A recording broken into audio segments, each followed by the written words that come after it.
Welcome to another episode of the Straight Up Chicago Investor Podcast. I'm 𝗤𝗏 𝗏𝗃. With me, as always, is Mark Ainley. Mark, how are we doing today? Hey, what's up? I'm excited to be here. What an awesome episode we have coming up here. But first, kind of share, you and me were texting this weekend, and you brought up kind of the strategy of what you've been doing after you put an offer, or after an offer that you put in doesn't get accepted. Kind of share with everyone what you do, how you're handling that. Yeah, so we've taken down a couple of properties where we were, the market's crazy, where we were second or third place in the offer and just staying persistent with them. But a good example is we actually just closed on a flip that we were selling. The buyer originally called us after it was already under contract with someone else. We said, hey, it's under contract. They said, we still want to see it. In case anything falls through, we are here. We are your people. We said, all right, cool. We'll show it to you. And sure enough, the original folks who had it under contract started getting cold feet, started asking for a bunch of stuff in today's seller's market. And we said, okay, we're not going to go down this road with you. We're not going to go back to market. We're going to go to the people who reached out to us and were persistent, to this buyer. And sure enough, they bought that property from us today. But we've done that as well on the purchasing side. So I guess the point is, if you're offered on a property and it's not accepted, don't forget about it. That's what everyone does. Go after it. Find out why you didn't win it. Think about it right now. The market's tight. Buyers are getting more and more aggressive. Too many people are just trying to get things under contract and figure it out later. Right? Then they start second guessing themselves because they made the quick decision. There's plenty of times to just throw your name in the hat there of, hey, you don't need to go over the top. You don't need to raise your price. Just if anything happens, we're here, we're consistent, and we'll be ready to close. Right? You do all this work to get to the finish line. Like, don't let that last one slip away, because if you do that 10, 20, however many times, you'll end up with more properties than if you didn't do it at all. With both my real estate agent and my investor hat on, you never want to go back to market. That's such like a depressing, reactivate motion that you have to do. To be able to just go to number two, or even calling up if you're their backup plan, to even start talking to them even before the deal is officially canceled. It keeps the ball rolling and keeps things moving. So stay aggressive on that. Like Tom said, it's awesome. Yeah, you can't assume that they're just going to come back to you either, right? You have to make it known that you are there and just be politely persistent on it. So that's my little rant. So I'll turn it over to you. What do we got for our housing provider tip of the week? All right. So this is something that's been around for a couple of years. So the Just Housing Amendment, it's a Cook County amendment that was passed a couple of years ago, where you have to screen your tenants a certain way. You have to, this applies to anybody in Cook County. So this is Cook County, Chicago, and Cook County suburbs. So if you're underwriting applicants in Cook County, you need to be doing a certain process for this. And we'll put the links in the show notes, and I have a whole bunch of instructions on that we'll link to as well too. But make sure you're following this law. You are not allowed to be pulling credit and background at the same time. You have to first see if a tenant is approved based on, call it their employment, their income, their rental history. And then if they check out, then you could pull the credit. So this is a big thing that I heard a property manager get in trouble for.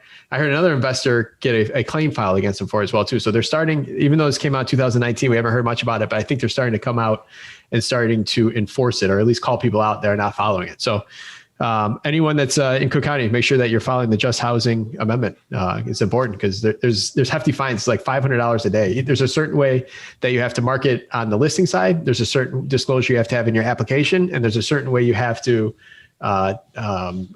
decline an applicant if it has to do with their background.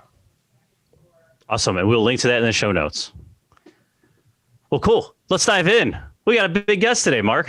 Yes. Biggest. Yeah. We got a heavy hitter. So our guest today, former police officer. You probably know him best as the co-host of the 𝗥𝗏𝗏𝗃𝗏𝗃 podcast, author of the best-selling books, Long Distance Real Estate Investing, Buy, Rehab, Rent, Refinance, Repeat, and Sold, Every Real Estate Agent's Guide to Building a Profitable Business.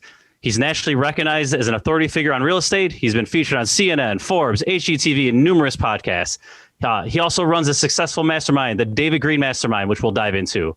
As a real estate agent and loan broker, he runs the David Greene team, a top producing company within 𝗥𝗏𝗏𝗶𝗵𝗁, and is an active real estate investor, owns single family properties around the country, shares in apartment complexes, notes, and in note funds. So without further ado, David Greene, welcome to the show.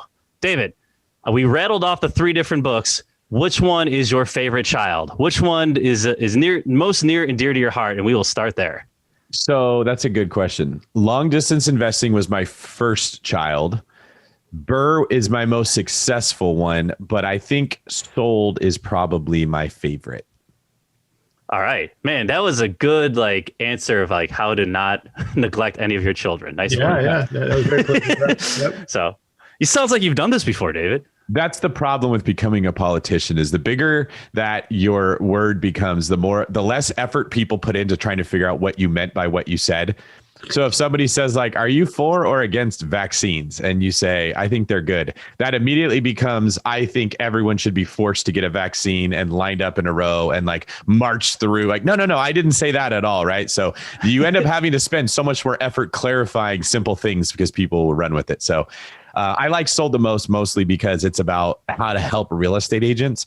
And there's very little information out there if you're a real estate agent who's trying to get ahead. Like there's one book called The Millionaire Real Estate Agent that has any value that I've ever read at all. So to me, that's where the front line was weakest. And so I liked running to put my reinforcements there. There's a ton of investing information, Burr, long distance investing. I think they're good books, but they're not as crucial to the industry because lots of people have written books about that stuff.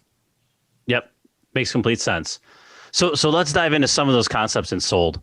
So, almost all of our listeners are on BP. It's great. They also find, a lot of value in our podcast here for the local insights. The books you just mentioned are great. Anything from Gary Keller. But one of the things that Mark and I harp about is we hate hearing when someone says, oh, after I read this book or after I go to this conference, you've referenced in the book, a lack of knowledge is not what it takes to get ahead. The solution is psychological, not tactical. Dive in there, man. We've heard you rant about this before. The floor is yours. Let's talk a little about this. So I'll tell you the motivation for why this is really important to me. A is just you want to see people get ahead. And the way that the human brain works, just from my experience and the experience documented by other people I respect, I don't have like studies to prove this, but you learn through, I don't know, science hasn't created a fancy definition, I know, but you just learn from doing. If you want to go learn jujitsu, when you get in there and roll with somebody and whatever you didn't work, there's a different kind of acceptance of knowledge that, okay, I don't know as much as I thought, my way doesn't work. When you tried it your best and you failed at it, you could have someone make an argument to you on a PowerPoint and show you all the ways that maybe jujitsu has been shown to be a better thing for this job you're trying to accomplish. It's not the same in your head. I don't know, like the emotions don't get attached or whatever. And so when people are selling knowledge, even though it's been shown in so many ways, knowledge doesn't create lasting change or impact. It's often because they're taking advantage of the person buying it. So there's all these like gurus out there charging $100,000 to teach you how to flip a house, or courses that are out there that want a lot of money. And what they're offering is knowledge. Like literally, sometimes they just give you a big binder with a bunch of words in it and say, here you go, you got the knowledge. But in order to get you to do that, they have to sell you on the fact that what you're missing is knowledge. And that's not true. What you're missing is not knowledge. Knowledge is everywhere. It's on podcasts. It's on YouTube. It's in books. You could buy a book for $20 that has all the knowledge you need.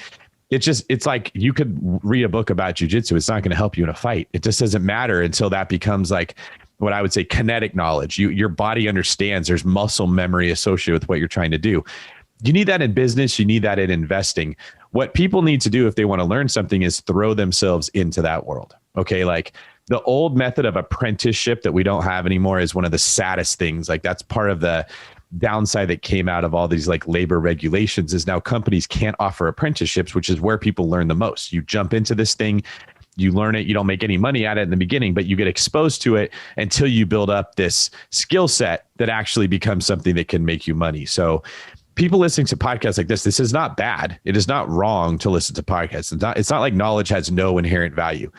The problem is it is sold to you as if that's it. That's the only ingredient that you need to be able to build this cake. Here's a bunch of sugar. Okay.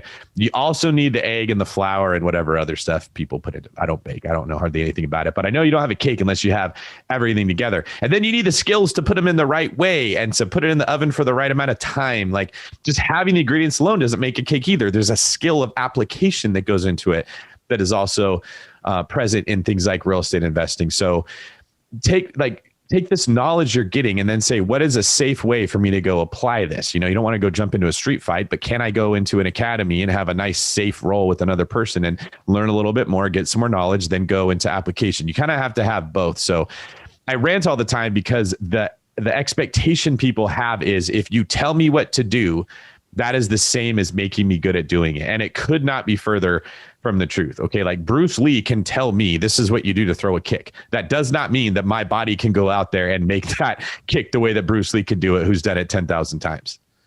Yeah, no, that's it's so true. I tell people often, I started my real estate journey back in 2002, 2003. And you didn't have, I always tell people, you guys are lucky. You have podcasts, you have meetups, you have audiobooks and all that. But probably the reality of my success was I just had to figure it out. I just had to jump in and do all that stuff. Mm-hmm. And now the dichotomy is I probably made a lot more mistakes without having both the experience and the podcast to back it up. But that's ultimately me jumping in and figuring out the jujitsu moves while I was in the fight was what got me to where I'm at today.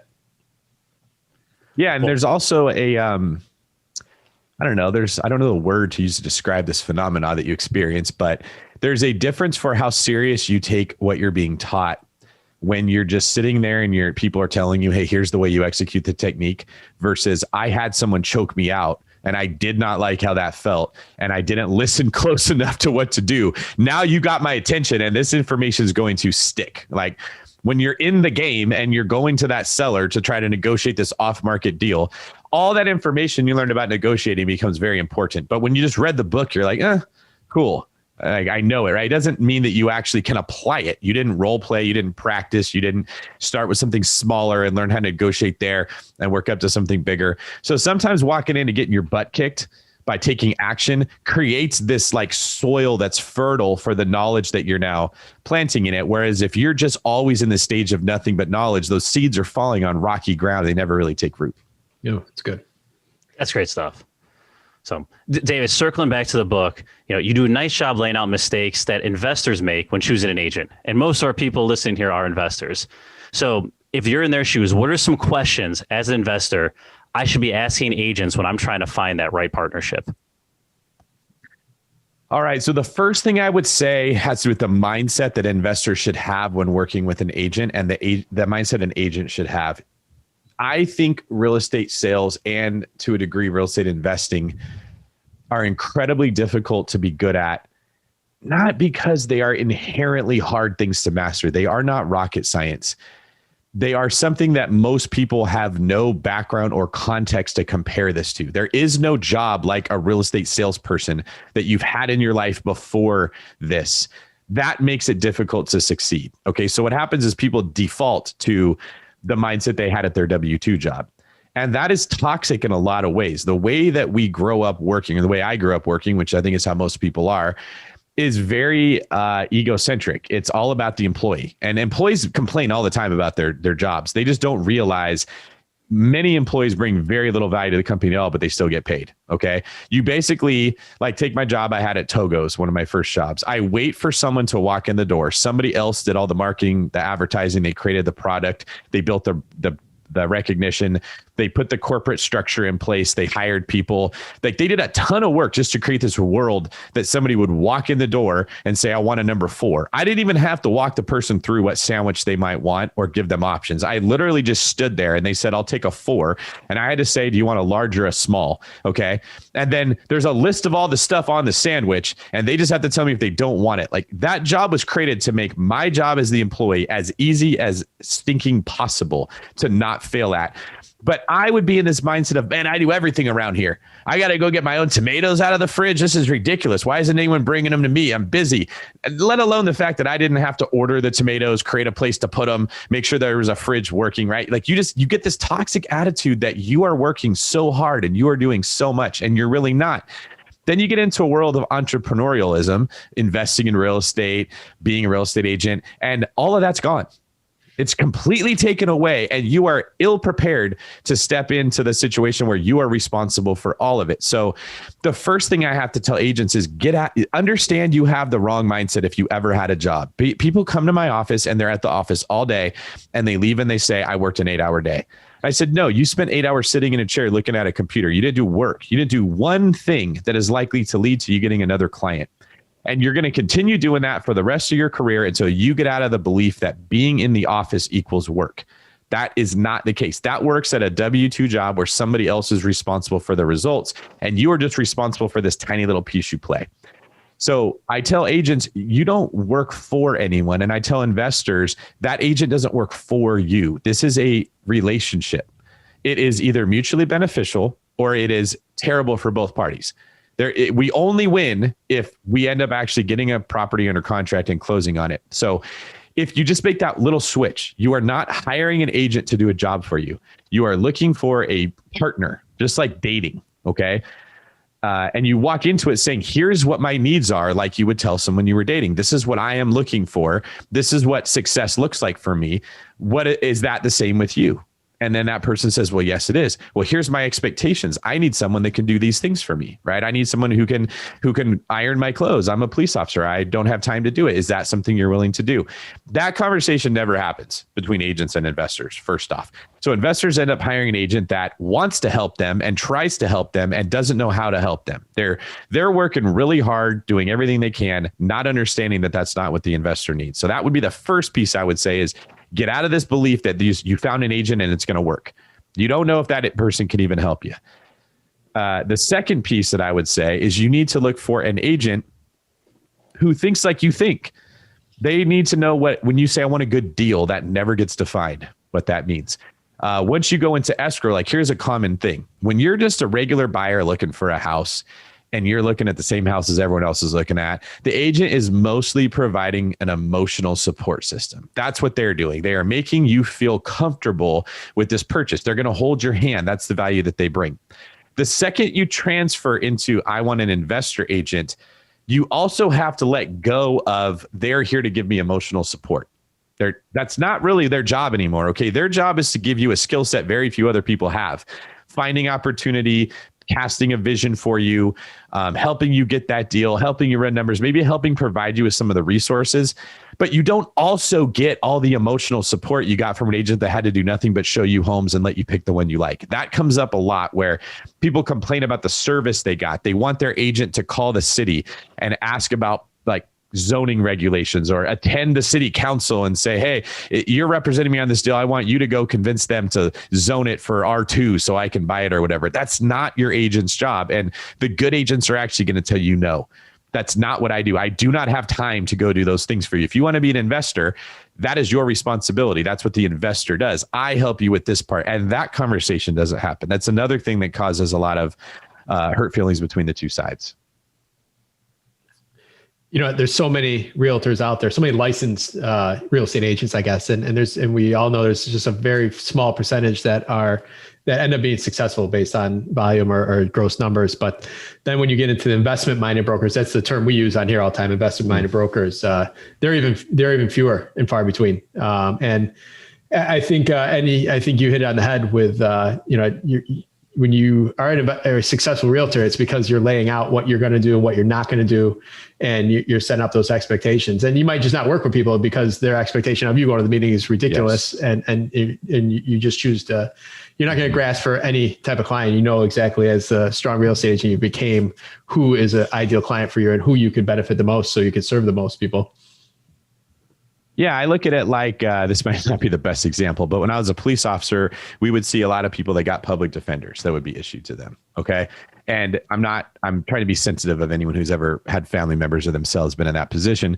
But usually when you get a public defender, you're not in the best position possible. And I would say the likelihood of you being guilty is probably much higher. Public defenders are really there and they just kind of make the experience less painful for their client. Okay. They're in a bad position. They're trying to soften the blow of what's coming their way. They're not going to win a lot of cases. Like their win-loss record's incredibly low. That would be your agent who's there to help you buy a regular house where you want a cute kitchen and a nice yard and you're just scared about this commitment you're making. Then you have your like top-notch, incredibly skilled lawyers that are pit bulls that know the law better than other people do. And they're going to go in there to actually get you off the hook. Okay. They're probably not going to be up till 11:30 at night talking you down when you're really nervous. That's not what like, if you want their skill set, you're giving up something to get it. And that makes sense when we're in that perspective. I wish more people would understand that with real estate. There's not a lot of agents that are good. And of those that are good, there's very few, like you said, that are investment minded. It is difficult to build the knowledge base to even help an investor in the first place. And their brokers are not providing them with that. That does not make money for the brokerage. So if you find an agent that's actually good at that, they had to build that skill set up on their own. So I guess what I'm getting at here is if the person who wants to work with an investment-minded agent, they need to lower their expectations for what they're going to be getting and understand that you're getting this skill set. You're not necessarily getting the full package of emotional support. And I think that now puts responsibility on the client to come up with what their criteria are, what questions they have ahead of time. You can't wait until like this person's put a lot of work in and then you're like, man, do I even want to do this? And the people who do that well, man, they're much more successful. They find the good brokers and those brokers work with them. So I think just understanding this whole world of real estate, there is so much lack of clarity on what an agent even does. And the bar for entry is so low. So it's so easy to get your real estate license. And most agents sell like 4 houses a year. Is there anything that anyone's good at that they do 4 times a year? You know, like they're not going to be very good. So I really caution investors before you get into this, like commit wholeheartedly.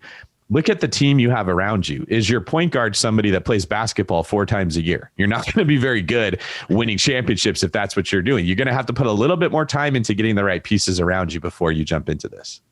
I imagine you have, for your team that you run, when you get the right broker or the right investment-minded broker, you're also tapping into their network as well too. I think some of the best brokers, they're not waiting for something to come on the MLS. They know stuff that's coming on the MLS before it never makes the MLS. So they know they have an off-market network, or they have different.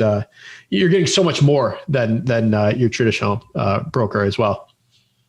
Yeah, I would say, just for clarity's sake, though, like this is a problem that we run into. People don't see what goes on behind the scenes. Let's say that I've got an off-market deal, and that client has come to me to say, sell this house. I have a fiduciary duty to do what's in their best interest, which in most cases means get them the most money. In some cases, it doesn't. They just want it sold fast, or they want it sold easy. But oftentimes they're saying, David, you're the guy I go to get top dollar. So knowing of an agent with off-market deals does not equal automatically best deal possible. Okay. And a lot of people make that mistake. They jump from broker to broker and they say, well, do you have off-market deals? As if off-market equals better. Many times in my world, which is admittedly high stakes, like the San Francisco Bay Area is incredibly competitive. Just to get a house at all is hard. You're not even trying to get a deal in a lot of cases. The deal is just getting the house, because appreciation is so much it's going to be worth more. We sell houses off market to each other, not because the price is better, but the people are paying extra for the certainty. Like, I know for this price, I can get the house. I'm not one of 15 offers and I don't know if I'm going to get it or not. So understand there's a balance there too. When you buy off market, sometimes you may even pay more. What you're paying for is the knowledge I'm going to get it. I don't have to worry about if I'm going to get it. And I only bring this up because in the last 10 years, like how real estate transactions go down has changed massively. Like when I started, it was every 4 houses was for sale. They were all REO. It would be listed at 200. I would offer at 130, and I would just blast offers out, and I'd see who even countered me. And that was where I started with my time. Then that moved slowly into, if you write below asking price, you're not even in the game. Then that went into, you got to accept you're going to pay over asking price. Then that went into, it's how much over asking price can you go? And now it's at almost a point where even if you go, like literally sometimes we just wrote an offer on a house in Fremont that was listed at 900,000. My client wrote it at 1.6, all cash. And we were not even the number 2. It ended up selling for 1.8. Like it sold for twice as much money as it was listed for.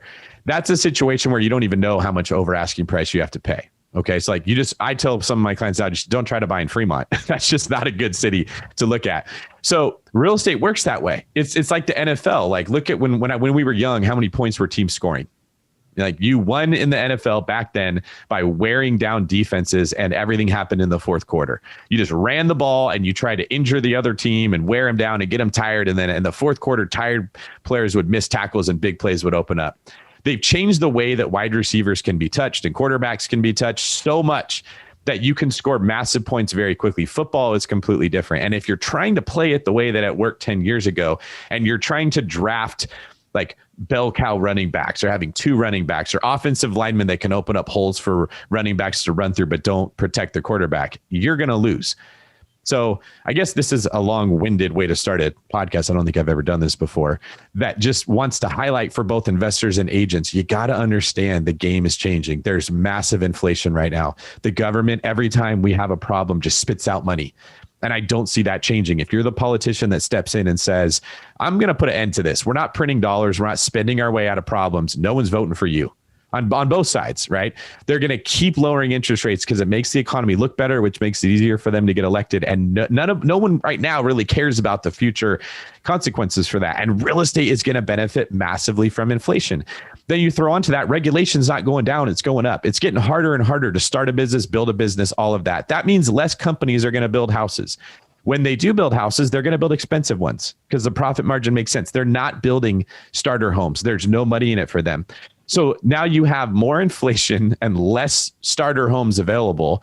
The prices of those things aren't going down, right? The rules of this game are changing. So that's why it's so important that if you want to build wealth through real estate right now, you have to understand. It's like saying, I want to run a really good NFL team. I want to win games. You got to know how the rule book is being created to know like what players to draft and what plays to run. David, that's great. So along those lines, then, what I'm picking up between the lines is, are you bullish on being I'll say responsibly leveraged, but highly leveraged, just for that reason, right? If my rate's at 3-4%, whatever that is, you're banking on inflation being much higher and winning just on that offset, on that arbitrage. So my personality always gears towards play the safe game. Okay. I don't like leverage for that specific reason. And that's kind of how I really built my portfolio in the beginning, was very safe movements, very safe purchases, more money down, don't scale too fast, get it down. And the way the rules have changed, it feels a lot like if I've been saying, look, don't throw the ball, you can have interceptions. Okay. Play it safe, run the ball. We're just getting blown out by teams at this point that have learned how to throw the ball, and we can't keep up. And it's now irresponsible, I think, to tell people like, don't leverage. Now, over leverage is first off, I'll say it's so much easier to tell people be careful, don't make a bad move, than it is to say go be aggressive. And that's why everyone says it. Like Dave Ramsey will never, ever, ever catch heat for saying don't take debt. Okay. Like it's always, you can always say, don't throw the ball. There will be an interception and it will sound wise, until you look at what the other team's doing and how far you've fallen behind not throwing interceptions. You're not actually scoring points. So I am leveraging hard right now. I am borrowing as much money as I can safely do. And I am wanting it to be at very low interest rates at income producing real estate. I'm not doing this with Ferraris and boats and stupid stuff like that. The way I'm protecting myself is not by borrowing less money. It's by putting more in reserves and investing in areas that are going to produce more income in the future than what I borrowed. Okay. So I'm not finding safety by not getting in the game. I'm finding safety by the way I play the game, if that makes sense. It's maybe one extra layer of complication that people don't want to deal with. So I'm buying as much real estate as I can. And then I'm saying, look, this is creating a little bit more risk. I have higher debt responsibilities now. I got to buy in safer areas. I got to keep my personal income low. I can't just like spend all my time on the beach having fun. I need to still continue building companies to cover me in case we do have a downfall. And I need to set a lot of money aside in reserves. That's really where my safety comes from. So to me, that's the perfect mix, is that you continue aggressively buying, but you also aggressively save. Do you have a rule of thumb as far as what is a good amount of debt per property? Yeah, it's hard to do that because it's a good question to ask, but it's hard to answer. And that's why people are going to be disappointed. Like many people will say, save up 6 months of income. Okay. Well, that just coincidentally coincides with how much lenders want you to have in reserves to get another loan. So I think that's where that number came from. But my number will be different than someone who's listening to this that's a school teacher. Like they make a certain amount of money, they can save money at a certain rate. There's very little flexibility with how much money they can earn next month compared to this month. They need a higher number than me. Depending on what effort I put into my businesses, I could make 6 figures more per month than the last month, right?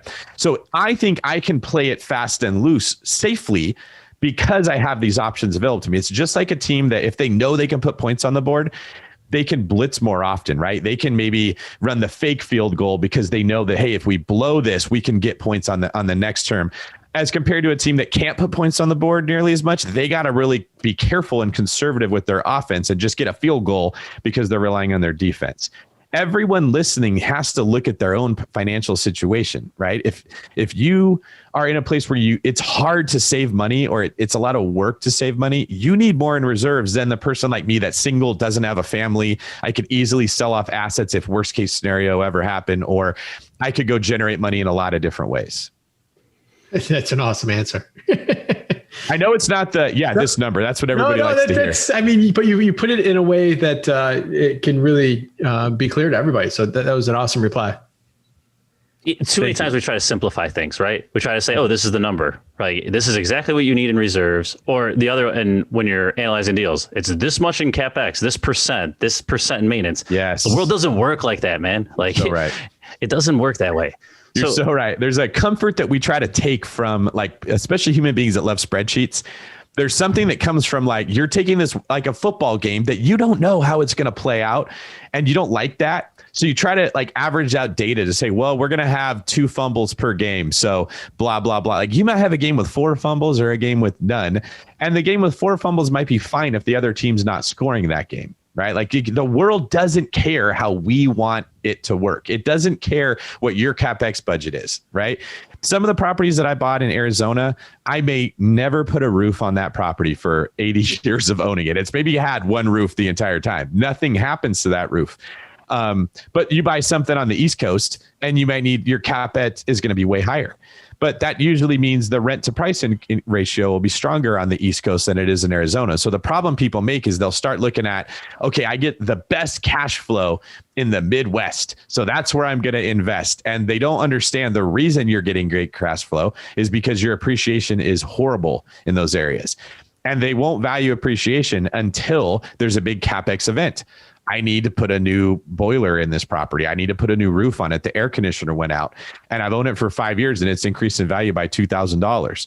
And all that cash flow is gone putting 1 heating unit inside of it, versus the properties in California that appreciate so fast that you could literally just refinance it to pay for all the CapEx you could ever need in one case. So I know I'm kind of ranting there also, but it's the problem when you're not looking at it holistically. When you focus in on one little piece and ignore all the rest of them, you get into these situations where you're asking the wrong questions and you're making the wrong moves.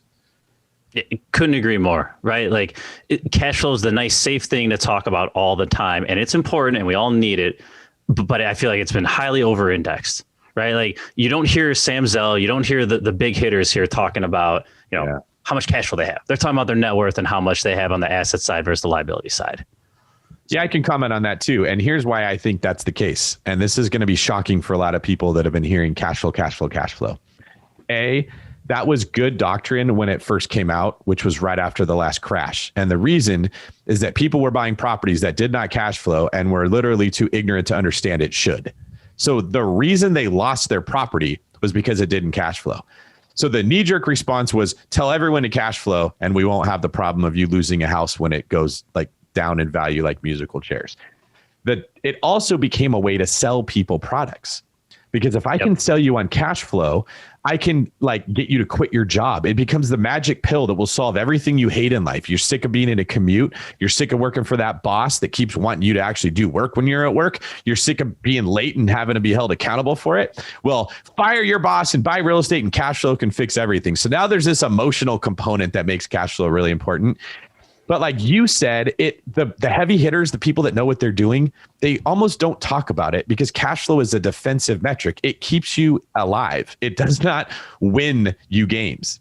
That's the problem with it. Cash flow is designed to stop me from losing a property. It's not designed to build me wealth. And the experienced people that are investors sort of understand that. They see cash flow as one of maybe 5 ways that real estate makes money. And in some cases is the smallest component when you look at everything all together. So I'm really glad you guys are bringing that up, because it sounds heretical just to say cash flow isn't the only reason that you invest. But when people understand why they're being sold that dream, I think it'll open a lot of eyes. Yeah, absolutely.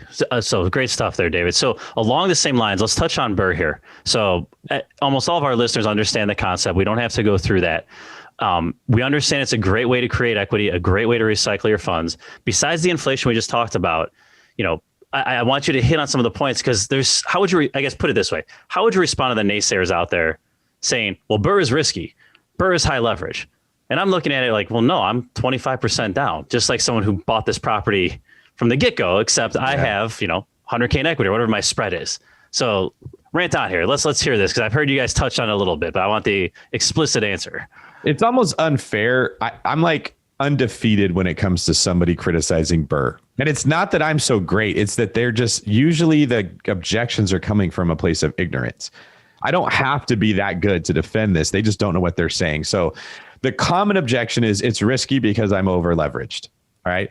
And that's coming from the fact that we are advising you to refinance as much of the property as you can in most cases. And so immediately what the benefit of 𝗏 is you can recover all of your capital or more than your capital by doing this method. So because we're preaching that as a benefit, the naysayers come in and say, oh, that's 100% leverage. It's not. It's 100% of what you put in. It's not 100% of what the asset is worth. It is the same as putting 25% down if you get 100% of your capital out. Okay. You still have 25% equity in the property. That's the first obvious defense against the people who say it, that show that they're not really aware. The next would be, I'm not even sure that putting 25% down on a property is safer than not doing that. Okay. There's this belief people have that if I'm going to buy $1 million property and I have $250,000 in equity, that I have a cushion that it can drop to 250 and I'm still safe. That's what they're thinking. That only even matters if your exit or your plan in the case that it goes bad is to sell. And if your only escape from this deal was, I'm going to buy a property and if it loses value, I'm just going to sell it, you walked into it doing it the wrong way, right? Like nobody starts a football game and says, hey, if they kick a field goal and take a 3-0 lead, we're quitting. Let's get out of this thing right off the bat. Okay. It should be cash flowing and you should have enough in reserves that it's fine if it loses value. It almost doesn't matter to you if it loses value. Okay. Like I don't care what my properties are worth at any given time, unless I'm looking to sell it. That is the only reason I would even care what my property is worth. Okay. And I'm of the opinion that if I borrow more, pull more money out of it, put less money down, I take the money that used to be equity in the property that I cannot control because the market determines what that is, and I put that equity in a bank account that I can control. And if my property loses value or I lose my tenants or something happens that makes me lose money in this deal, I've got this huge, big safety cushion of money in the bank that I kept as reserves that will bail me out. That is so much safer than leaving a cushion in a property that just allows me to sell it at some point. And that would be the second fallacy I would say, is the belief that equity in your property is keeping you safe. That is a total false sense of security. You don't control equity at all. In 2006, if you bought a house for $500,000 and put 20% down and you went in with $100,000 of equity, what was that worth in 2010 when that property was worth $200,000? That whole 100 grand was worth nothing to you. You couldn't control it. Now, if you kept that 100 grand in the bank, when your property lost its value, if you had to pay an extra $500 out of pocket, how long can you sustain with $100,000 if you're paying $500 a month? Okay. More than a lifetime. And so you just wait it out and then all the values would come back up and you're safe. So I'm of the opinion that if you actually want to be safe, put more in reserves. Don't put it into the property. And then the third piece, what was the third piece that I was even getting? When I rant, sometimes I lose track of where I was as far as something. Oh, it's that putting more money in a deal is probably riskier. If you do worst case scenario, you do everything wrong and somehow you lose the property. Did you want to lose 3.5% of your capital or do you want to lose 25% of your capital, right? You can only lose what you even put into the pot. So I don't think putting more money down makes sense for most people in most situations. If interest rates are 15% and putting more money down is decreasing your payment by a significant amount, I'm with you. For many people, that's the case. If you don't really know what you're doing and you're just shooting blind, I suppose there's an argument that putting more money down can decrease your risk by a little bit. But I would say if that's your defense is how much money I can put down, you shouldn't be investing. Stop right there and learn more about what you're doing before you get committed.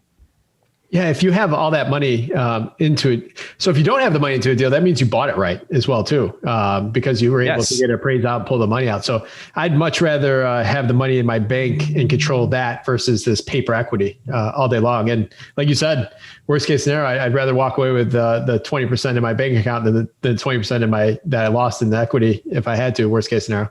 Yeah. Yeah, couldn't agree more. I mean, I think that the risk in Burr is, can you execute the plan? It's not the end of it. It's can you actually go through and execute and end up with something worth 400 that you spend 300 to do. It's harder to do. It makes you find better deals because it's more complicated to pull off. Yes. So staying on the Burr topic then. So Chicago is a very diverse market. We have multi-million-dollar condos and we have things trading at $10,000 a door. Right. Like we are all over the board with our neighborhoods.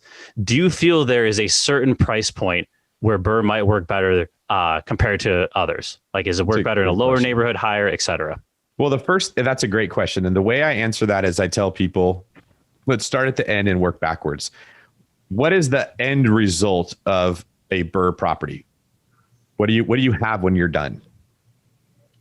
A rehab project with a tenant in there and hopefully an ARV that is, whatever, 75% of the cost, meaning your purchase, your rehab, et cetera, or whatever numbers you want to use. Mark, what were you going to say? Rent's covering your total cost. That's true too. So what you described, if you did it well, you'll have your equity out of the deal. You'll have a rehab property. But the simplistic answer is you have a rental property. That's what Burr is it's a way to get a rental property. And like you said, Mark, you should have your rents covering it if you want to have a rental property owned the right way. Okay. So right off the bat, you're trying to get a rental. The Burr method is just a way of doing it that forces value add and gets your capital out of the deal. It's just a better way of doing the same thing of what we did before, which is just buying a rental. If you're in a price point where your price to rent ratios aren't making sense to own a rental property, by nature, Burr's not going to work very good. There's a spectrum, like we call the 1% rule. If a property will rent for 1% of what its value is every month, it's probably going to cash flow. That has become much more lax the higher of a priced property you get into. That becomes less important. And as interest rates go down, that becomes less important too. I think 1% rule is sort of developed at like 8, 9, 10%. When rates are at 3, 4%, it doesn't need to be quite at 1%. But the principle remains the same, that there is a point of where the rent you get and the price you pay for the house, there's a relationship between them. The more expensive that the house goes, the harder it is for the rents to keep up with it. You guys have probably seen that in many cases, right? And that's very simple to explain too, because at a certain point, if you're making $10,000 a month, you're not going to go rent $1 million house. You're going to go buy one. Like you don't need to rent someone else's property. So there's the tenant pool who's renting homes are always going to be at a certain economic situation, because if they weren't there, they would buy a home. That they're renters, and that's where renters are living. So you've got the correlation between price and rent that you have to think about. If prices get too high, you're not going to be able to rent it out to cover your nut. So right off the bat, that eliminates the high-end real estate. You're going to be dealing with starter homes because that's where rentals are. And so when you're talking about like in a city, where do you want to be? You have to figure out at what price point you can't make the rent cover the mortgage. Right. And then just cut off everything above it. And what you're left with is the houses you could be evaluating for Burr. And that makes it a lot easier. Now you're just saying everything at this price point or below, I can look at what are the trashed houses that are in this price point, because those are the ones that are going to give me the best opportunity to execute the plan. Yeah, that's so good. I mean, people ask why we flip on the Northwest side. And the simple answer is, well, we know this area, we can get deals in this area, and you can't make it work. Yeah. Right. You can't, a $400,000 house here rents out at $2,000. You'll never make those numbers work. So you flip it, you take the money and you find something else. That's exactly right. And I think that's the mature way to look at real estate investing, is you're not trying to force every square peg into a round hole. You take the cards that you're given, you look at them, and you make the decision in the poker game based on the cards you got. And sometimes that means playing the hand this way. Sometimes it means playing the hand that way. Sometimes it means not playing the hand. In fact, most people, when you play poker, should fold most of their hands. Most investors should not buy the majority of deals that cross their path. But when you do find a deal, the question should be, what is the highest and best use of this property? And sometimes that's a flip. Sometimes it's a Burr. I'll tell you another one that nobody talks about, but they should be, is house hacking is just like the Stephen Curry of real estate. It's a cheat code. It is so stupid easy to make a smart, safe investment because of the way financing works. I hear people say like, well, I want to BRRRR in this market. I'm like, you don't need to. You could just get a 3.5% down and you accomplish the same thing as a BRRRR without all of the missed ARV and rehab potential to go wrong. Like all the risk that goes in there, you can accomplish it just by doing this. And you can do that every year. You get one freebie a year as a house hack that everyone should be buying before they even consider the BRRRR or the flip. Love it. Yeah, and I mean, Chicago's got headwinds here. Like we know we're tenant friendly. We're tenant friendly. We have politicians. We have this, that, and the other. But we also have a housing stock of a ton of 2, 3, 4 units, and it's just so easy to house hack. It's so house hacking friendly. So yeah, so if that's what the defense has given you, they're just like, hey, we're like running a prevent defense every single time. Just run the ball up the middle, and you can pick up 15 yards. Keep doing that until the rules change, right? Just house hack in Chicago, find the best neighborhoods, buy those 2, 3, and 4 units. Don't overcomplicate it. Make massive progress there until they're gone. And then we can have the discussion about, okay, what plays do we want to run or how do we want to adjust our strategy? That's great. So David, you've been a successful investor, an agent, a coach. You're doing lending. Obviously, you have BP, so many good things. And I want to talk about the mastermind. But before getting there, you started as an investor. How did you pivot to these other roles, right? We talked about Gary Keller already, the one thing and focus. Yeah. When did you make that shift and how did you do it without losing momentum or velocity in the other areas? I made the shift when a group of guys that I knew from a group I'm in called 𝗥𝗲𝗹𝗁𝗍 basically saw that I was working 100 hours a week as a cop, saw that I was afraid to stop doing that because that was my main source of income. And that income was tied to my investing. I had to make that much money to be able to invest. So it wasn't just quit being a cop and be an investor. The minute I did that, I wasn't going to be able to get financing to buy houses. I wasn't going to have the down payment to buy them. It would have made that way harder. And so they said, look, what else could you do to make income? And I said, well, I could probably be an agent. I represent a lot of people to other agents. And they said, yeah, you should do that. It was that simple. So I got my feet wet and really, that's probably a bad analogy. I got my teeth kicked in being an agent for a couple of years, trying to figure out how to make that work for my personality and my skill set and everything. And then what I realized was that I didn't just learn how to be an agent. I was sort of like training wheels to learn how to run a business. I think becoming a real estate agent it's not a job. It is a business. And most agents don't treat it like one, which is why they don't get good results. But it forces you to become a business person if you're going to do it well. And so I built a team and I was probably more successful because of the second answer to your question, which is synergy. When you look at skills you already have and you try to find a way to build those into your new projects, it becomes so much easier than starting something new. And this is just something entrepreneurs, investors miss. If you're flipping homes and you decide you want to keep rental properties instead of sell them, the switch from flipping to BRRRR is like, you're only changing the last 5% of the entire project. Okay. You're maybe using different materials when you flip. And instead of putting it on the MLS to sell it, you're going to a bank to refinance it or a lender. You're not rebuilding the wheel. You're just changing the very end of it. So for a 5% difference in effort, you're getting 100% new business opportunity. And I sort of ended up doing that with real estate. So I took my knowledge of how investment works and I applied it to becoming an agent. And I was able to help more people because I knew more about real estate. It made me stand out different than other agents. Then I took the systems that I created as an investor and the belief that everything should be passive. I need to refine this until it takes care of itself, which is a principle we love about owning rental property. And I applied it to being an agent. And I started delegating the work I needed to be done to different people until that became somewhat passive. I can now generate clients and pass them off to other people who can use the skills that I gave them and the method that I created to go close them. And then I said, well, I'm doing this as an agent. I could do this as a lender. And I started a mortgage company. And in our first 6 months of being in business, we hit top 25 in the state of California. And that's not just because like I'm some amazing businessman. There's just so much synergy with what I have. The real estate team is closing 30 to 50 deals a month. That all goes to the lending team. The understanding of how to take a job of being a loan officer and delegate it into 3 different pieces and have people working on the part that they're good at made sense to me because I had already done that with the real estate team. The skill set of understanding how a mortgage works is very similar to how a real estate transaction works. So it wasn't like I went and bought a pizza restaurant and had to figure out how to run that thing from the ground up. So it looks like I've got my irons in all these fires, but if you actually like zoom out and look at the whole thing, it's like one fireplace that has a couple different pits inside of the same big world. They're not that much different with the way they operate. And then I can move pieces in between them much easier, right? Like my hiring funnel for agents produces a lot of my loan officers, because you wouldn't be a good agent because you're not a Pop-Tart. I need you to have some flavor. You're a brand muffin. Well, you'd be great as a loan officer or a processor. I don't need you to have any personality at all to do that job, right?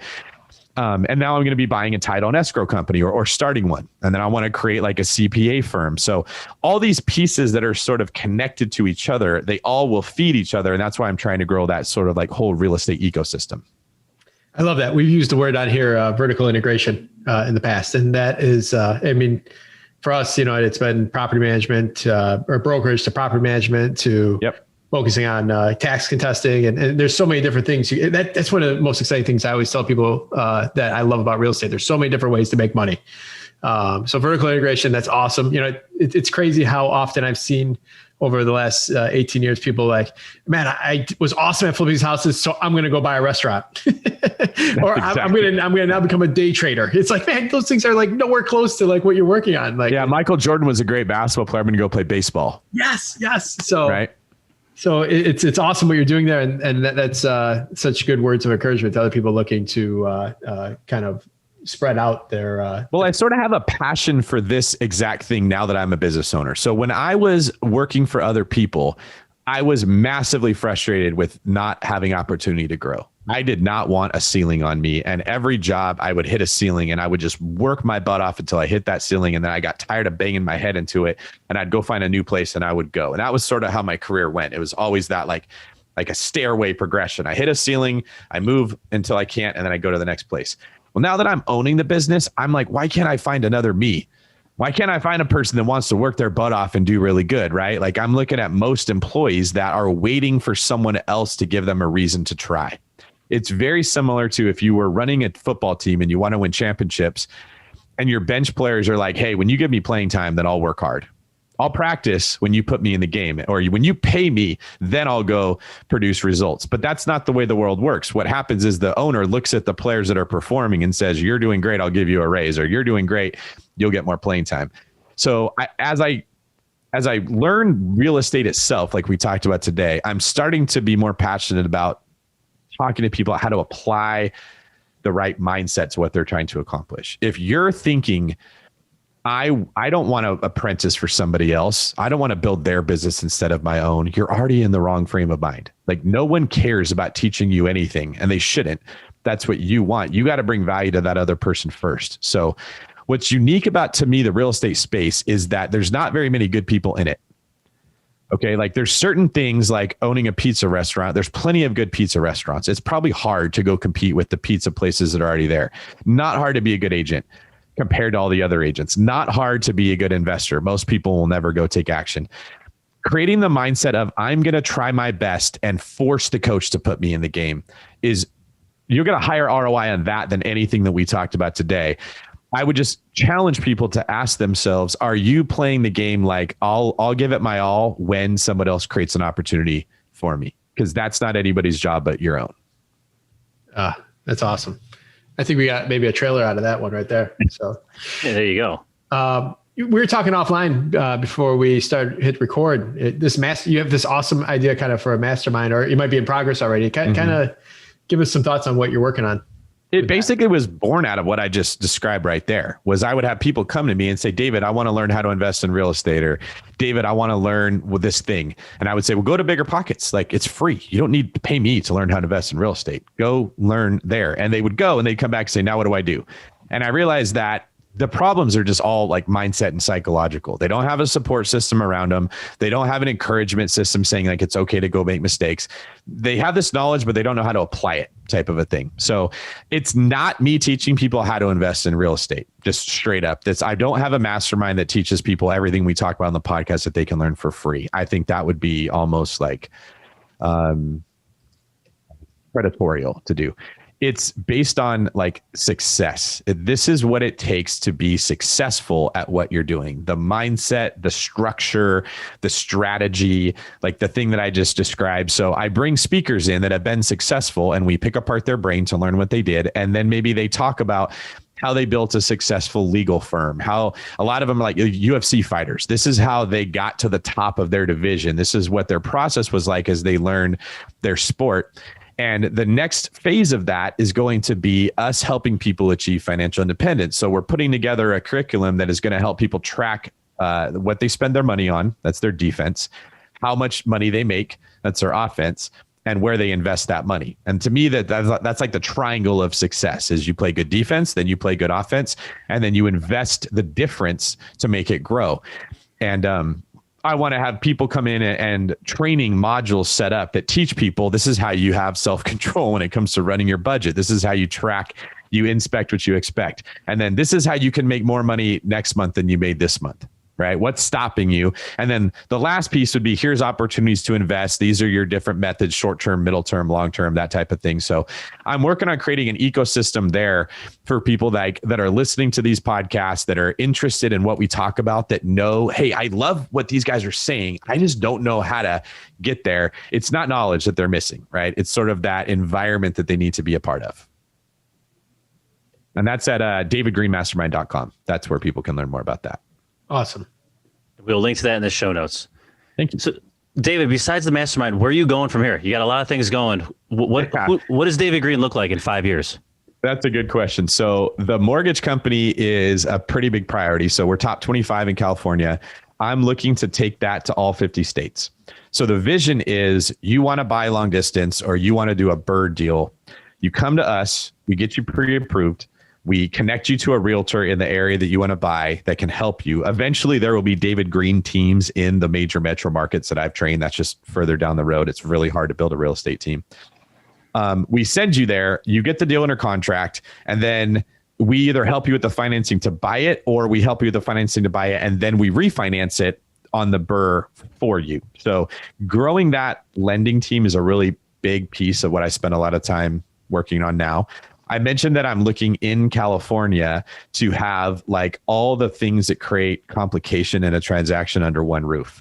So you come to us and we can do your loan and we can get your agent and we can have our own title and escrow company so things don't go wrong and we can make it convenient for you.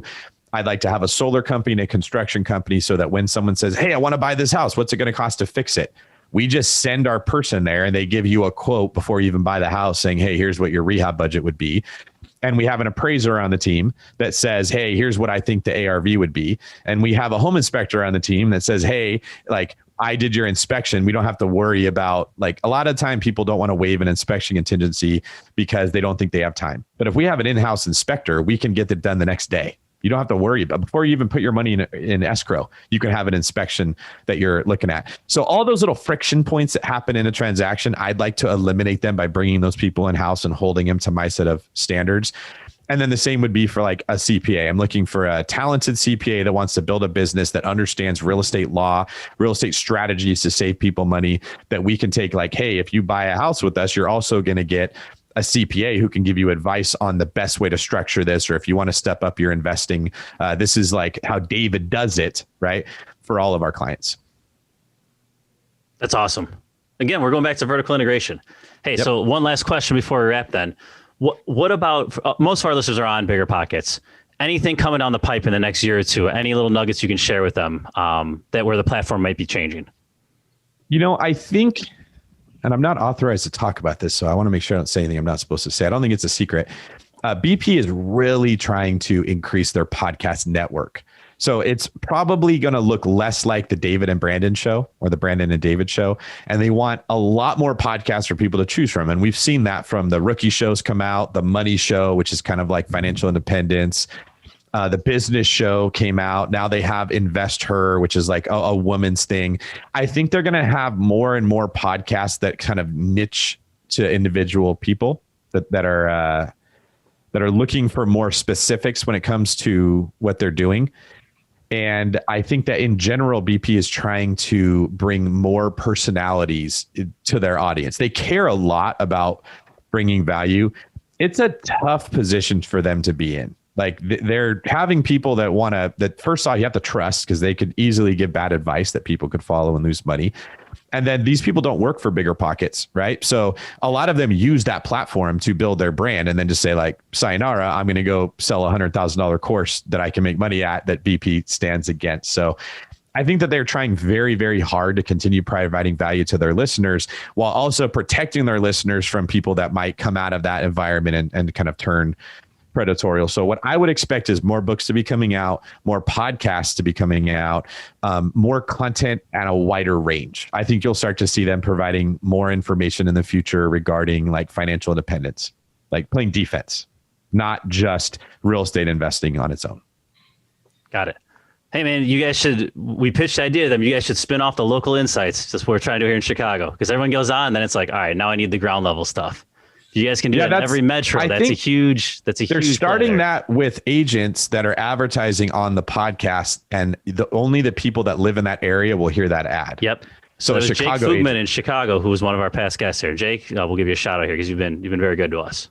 There you go. And then the other piece I didn't mention is that there's a very good chance that the show Brandon and I do, we've already come out to 2 shows a week where we have the standard, we interview an investor, and then we added the mindset episode where we just find a successful person and kind of pick apart how they look at the world and share that. I think we might be adding in the one where I take questions directly from listeners and I answer that on the podcast for everybody to hear. So people can go to biggerpockets.com/David. They can submit a question, like a video of them asking a question, and then we'll make a podcast where I answer it. And I hope that evolves eventually into like callers, like Dave Ramsey style, calling in and asking their questions or on social media, and we can interact with them so everyone can kind of hear as we walk through advising or consulting someone on a specific deal. I think that'd be really fun. Yeah. All right. Awesome. This has been an awesome show. We'll move to our wrap up round, partially stolen from the Bigger Pockets wrap up round, but with a little different twist. All right, David, what has been your competitive advantage? You've accomplished so much. How have you been able to do it when other people would love to be in your shoes? I understand geometric progression, and I talk about this a lot. It's like we call it like domino theory. So in the book, The One Thing, chapter 2, and this is my superpower. If other people start doing this, they will surpass me and kick me off of the throne that I'm on right now, right? You could become the next Daenerys Targaryen and just take over the world if you understand this concept. A 1-inch domino can knock over another domino that's 1.5 times bigger. The momentum that is created can make that happen. And if you follow that progression by the like 30-second domino or something, you're knocking over a domino the size of Mount Everest. And by the 50-something domino, you're knocking over the distance between here to the moon. Okay, it's massive. What most people do is they push over random dominoes that are not hitting another domino, so they're wasting this phenomena, or they continue pushing over the same size domino, and so they just keep scaling at the same pace. What I do is every time I have success in any area of life, which we'll talk about business right now, is I ask myself, like, what doors did this just open that I could use to knock over a domino that's on the other side of that door? So when I joined, I built my real estate investment portfolio, which got me into GoBundance, which is similar to like my mastermind, where I got around more people that were doing big things. And then I became friends with Hal Elrod, who wrote The Miracle Morning. Hal got me on the Bigger Pockets podcast because he knew Josh and Brandon. I did a really good job at the podcast, and then I asked, how can I write blogs? They put me in touch with the blog person. When I wrote blogs, I would ask Allison, what makes the best blog? Like, what would make you look really good in front of your boss? And she told me, and I actually hired people to help me write better so I could give her better content. Then when they said, hey, we want someone to write a book for Bigger Pockets other than Brandon, who do you have? Allison said, David. Then I had to write a really good book. That book won some awards from the National Association of Real Estate Editors. That opened up a door for me to get Forbes to pay attention to me, and I started writing for Forbes. That got me my second book deal. When I would get these books, I wanted Bigger Pockets to like me as their best author. So I'd go on a podcast tour talking about these books. Well, that got me good at talking. Being good at talking got me the job on the podcast with Brandon. When I got that job, I said, well, how do I do this as good as I can? That opened up doors. Eventually, I got more exposure. My real estate team grew. If you constantly look at like what your coach needs to make the team better, and you do well, it opens up opportunities for you. Like an athlete who gets good playing time, then they start, then they become a top producer, then they get endorsement deals, right? Like everything starts to open up as they progress. That's all that I did. I think I'm pretty much like an average Joe. I was a police officer that tried really hard to be a good cop that eventually turned into all this other stuff. Most people wait for the tap on the shoulder before they strive for excellence. They wait for someone else to give them permission to give their best or be their best. I would say start pushing over dominoes, see what falls. And when it does, see how you can get the next one to fall. Don't let the momentum stop. Right. And that requires a lot of personal growth, because oftentimes you realize that when the coach put me in the game, I wasn't fast enough. And I don't like how that felt to be not as athletic as the other guys. And instead of saying, well, how do I get faster? They just avoid the circumstances that cause them to have to face their own slowness. I was probably just a little bit more willing to adjust me to fit what the environment that I was in needed. That's great, man. Yeah, success creates uncomfortable situations, and then how do you deal with those, right? New challenges to face. That's so good. So, David, what is one piece of advice you would tell someone that is yet to buy their first property? Okay, I would say you're not going to stop feeling afraid. So quit waiting to not feel scared to take action. That's like saying, I don't want to go to the gym and lift weights until I'm strong. Okay. The weights won't feel as heavy when you're strong, but you don't get there without going to the gym. What they need to do is look at other people that are not as smart as them and say that person did it. So even though I'm afraid, I can still move forward. Now, you don't want to just blindly go by real estate, but there's a handful of fundamentals you got to get down. It should cash flow. It should make more than it costs. It should be in a good neighborhood, and you should keep a lot of money in reserves to weather a storm. If you just do those three things, you're 99.9% fine that you're going to do well in real estate. So that's the only knowledge you need to get started. The barrier is psychological. You're going to feel afraid. You don't know everything that's going to happen to you. And I think like that's the same as like the football game analogy that we're using. I don't know if I'm playing football, what the defense is going to do. When I'm on defense, I don't know what the offense is going to do. That can't be the reason I don't play the game. Right? You got to develop a comfortability with your ability to react to what they're doing and respond to it and learn from it, and know that you're going to get better through each iteration, every play that you see. Like if you're waiting to know everything about real estate before you buy the first deal, you're that person who's waiting to get strong before they go to the gym. Awesome. Awesome analogy. What do you do for fun? Outside of real estate? Yeah. Brandon Turner is a lot of fun to hang out with. So I go to Hawaii quite a bit to hang out with him. I started trail running, which it doesn't sound fun, but that's become a blast. I just got some really bad news about my back. I haven't come out publicly with it, but I think I ruptured a ligament like 8 years ago, and that's why my low back is hurting all the time. It's pretty clear that the ligament ripped off the spine. And so there's like, my low back is very unstable and causing me a lot of hurt. So I think I'm going to need surgery. So I'm a little bummed, like that stops me from working out more. But with most of my spare time, I spend like trying to keep up with physical health. So like weightlifting and exercising and stuff like that. And there's not a lot of like hobbies going on in my life right now. I get my fun out of the interactions I have with other people. I think in the future, I'll start a family and I'll have other things going on and there will be more fun involved. So right now, in order to not go crazy, I just have to force like the business stuff we're working on to be fun. The little I know of Brandon, I imagine it's going to be tough to hang out with him though and not talk about real estate. Like I think that you would think that, but Brandon has a brain. One of the things that I found out about him after the podcast, I just kind of thought Brandon was like a lovable dope. That when I listened to the show, I was like, oh, he's just a fun guy. He's massively smart. It just doesn't all come out on the podcast as much. So that dude doesn't just think about real estate. He's got so many crazy ideas flying around in his head. Like he's written 40 books in his mind that have never just been published. So yeah, awesome. You do talk about real estate, but you also talk about business and life and philosophy. Like he's a very, very talented guy. That's awesome. So besides anything that you and Brandon have written, what's a good book, podcast, or self-development activity you would recommend to our listeners? There's a book called Pitch Anything by 𝗏𝗏 𝗏𝗏. Oh, that's an awesome book, man. I'm glad you thought so. I never read it because I didn't like the title, to be completely candid. I'm like, that just sounds so negative connotation. Yeah.